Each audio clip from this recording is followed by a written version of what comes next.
So we went and we walked around very freely. We spoke to people on the beaches. Some of them liked Hamas, others didn't. But people were able to air their views and express their views. And I just thought, yes, it is the world's largest open-air prison, but it's probably one of the few places in the Middle East where they have free speech, where they can speak their mind, where they can say what they want, whether they like the ruling party or not. And so I was really impressed by that.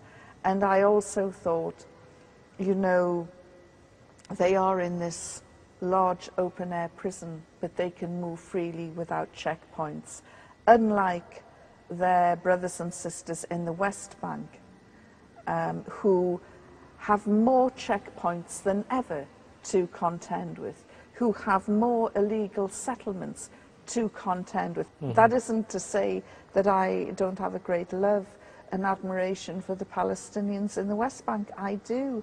I was one of the first journalists into Jenin after the massacre in 2002, and those people were amazing, really amazing people. And you know, I do have a great love for the people in Palestine. We have also to speak about the last clashes in last December, but we have to take a break, and we will go back again with Ivan Redley. It is really amazing personality, so keep with us. نعود لكم بعد الفاصل إن شاء الله. السلام عليكم. وعدنا إليكم بعد الفاصل، وما زلنا في لقائنا في لندن في ويست جيت في قلب لندن مع الصحفية البريطانية إيفون ريدلي. Mrs. Yvonne, now we are speaking about the last clashes in Gaza in last December. So what you felt in the beginning and what did you do?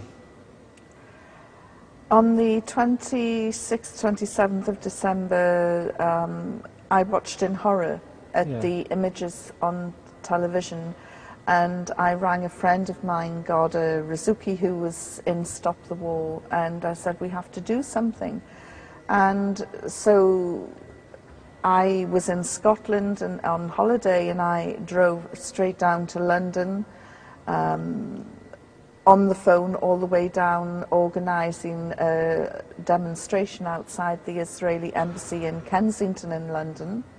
She was doing the same, and then I contacted some of the Muslim groups, and they said, well, we're going to hold the demonstration on the Monday because we haven't got permission from the police to demonstrate tomorrow. And I said, who gave the Israelis permission to bomb Gaza? Stuff the police, you know, we are going, and I will be there, and if I stand on my own, I don't care, I'm going. And so we contacted the police at the local station and said, look, you know, we're going to come and protest tomorrow.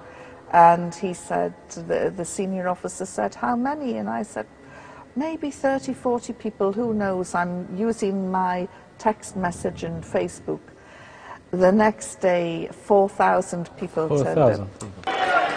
Brothers, sisters, comrades, assalamu alaikum. There was great anger there.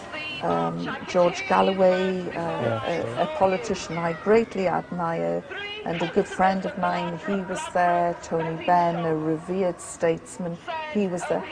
And lots of ordinary people, lots of young people who wouldn't ordinarily demonstrate. And there was lots of passion.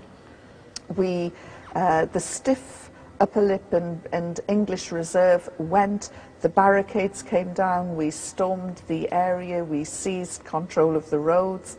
The police were quite shocked and hadn't expected this. And we demonstrated every day after that for the entire 22 days. But there was a growing frustration that it didn't matter how many demonstrations we held, nothing was going to rein in this brutal onslaught. And so George Galloway came up with the idea Viva Palestina, which would be a land convoy breaking the siege by land from London to Rafah. And communities throughout the country really got involved with that. And we had this spectacular 100-vehicle convoy which set off from London with 350 British passport holders on board, and off we went to Gaza.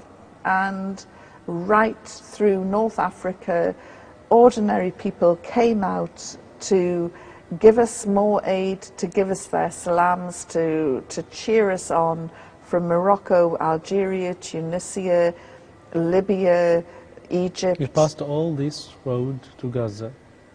Even the Moroccans and Algerian governments put aside their differences for a few hours to open up their land border for the first time since 1994 to let the convoy go through. And it was amazing when we got to Gaza, because one of the things that the Palestinians, and in particular the people of Gaza, often say is, where is the Ummah? Where are the Muslims? And 80% of the people on board this convoy were Muslims. And they looked like Muslims as well, with big long beards, hijabs, Islamic dress.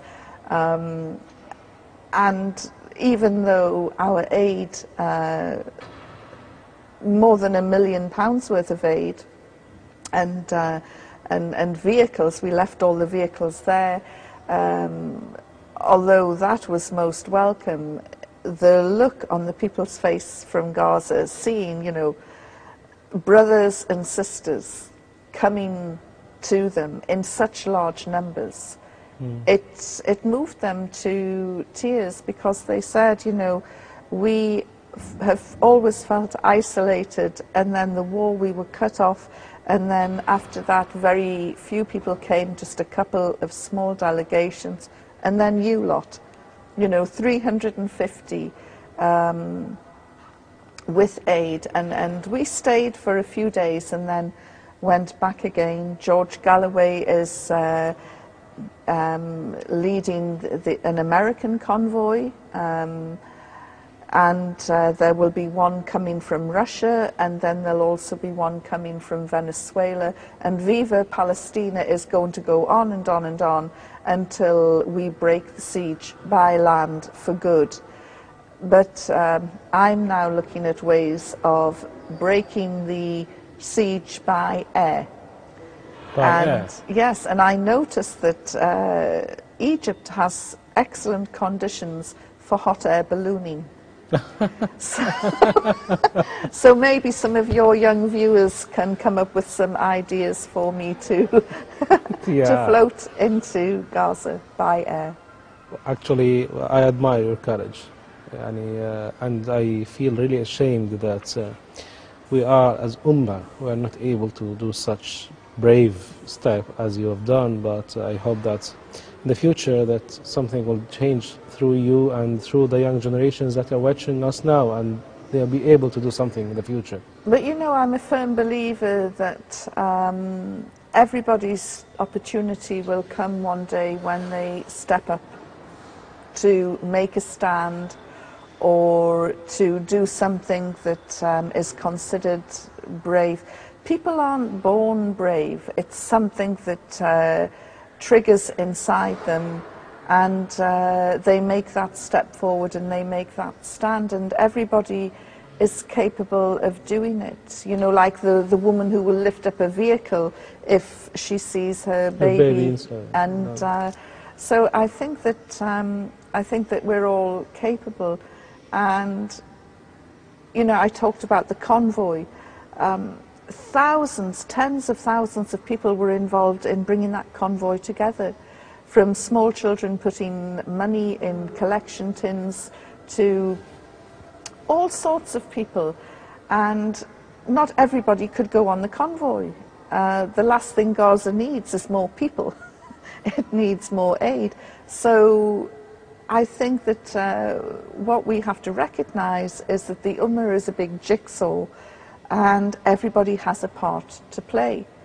And But don't you think that one of our major problems that we usually start to make actions inside the problem? I mean, in the crisis, we don't act unless there is a crisis.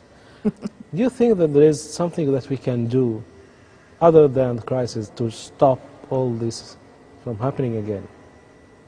I think that we've really got to rebuild ourselves within first. This life it's a test to see how we perform, how we rise to a challenge, how we behave.